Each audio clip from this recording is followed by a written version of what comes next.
আখিরি মুনাজাত করে আপনার আমার আব্বাকে জান্নাতে তুলে দিচ্ছে।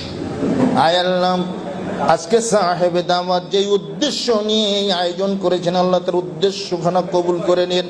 আয় আল্লাহ, বিশেষ করে তোর পিতামাতা গহীন কবরের তলদেশে শুয়ে গেছে, আল্লাহ তাদের মাগফিরাত নসিব করে দিয়ে তাদের মাথায় নূরের তাজ পরিয়ে জান্নাত কুসুম কাননে পৌঁছে দিন।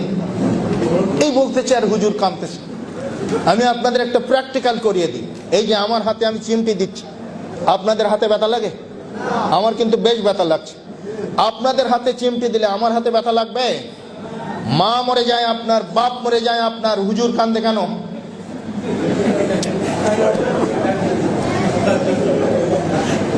কান্নার কিছু রহস্য রয়েছে। এই সমস্ত বেড়াজাল থেকে আমাদের বেরিয়ে আসতে হবে। আর বেরিয়ে আসতে হলে চাই সঠিক দ্বীনি শিক্ষা। ইন্নামা ইয়াখশাল্লাহা মিন ইবাদিল উলামা। সূরা ফাতিরের এই 28 নম্বর আয়াত দিয়ে শুরু করেছিলাম। আল্লাহ রাব্বুল আলামিন বলছেন, নিশ্চয়ই যারা আলেম, নিশ্চয়ই যারা জ্ঞানী, তারাই আল্লাহ রাব্বুল আলামিনকে ভয় করে।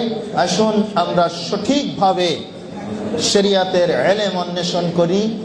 ইলম শেখার কোনো বয়স নাই। শুধু বাচ্চারা শিখবে, বাচ্চার বাপেরা মায়েরা শিখবে না এমনটি নয়।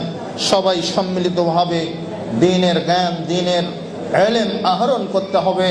আর যদি আমরা এই দ্বীনি ইলম আহরণ করতে পারি, দ্বীনের জ্ঞানে আমরা জ্ঞানী হতে পারি, আমরা যদি প্রকৃত পক্ষে কোরআন এবং সুন্নাহর জ্ঞান অর্জন করতে পারি, তাহলে রাসূলের সেই সুসংবাদ ওয়াইনাল উলামা ইয়াস্তাগফিরু লাহু মান ফিস সামাওয়াতি ওয়া মান ফিল আরদ বাল হিতান ফি জাওফিল মা।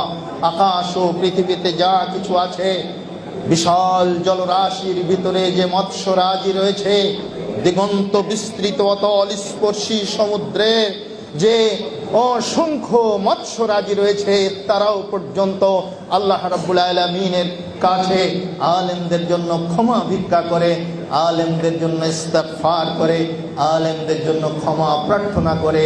আল্লাহ রাব্বুল আলামিন আমাদের সকলকে দ্বীনি ইলম, প্রকৃত সঠিক দ্বীনি ইলম অন্বেষণ করার তৌফিক দান করুন। আমিন। আকুলু কাওলি হাযা আস্তাগফিরুল্লাহ লি ওয়া লাকুম ওয়া লিসাইরিল মুসলিমিন। সুবহানাকাল্লাহুম্মা ওয়া বিহামদিকা আশহাদু আল লা ইলাহা ইল্লা আনতা আস্তাগফিরুকা ওয়া আতুবু ইলাইক। আসসালামু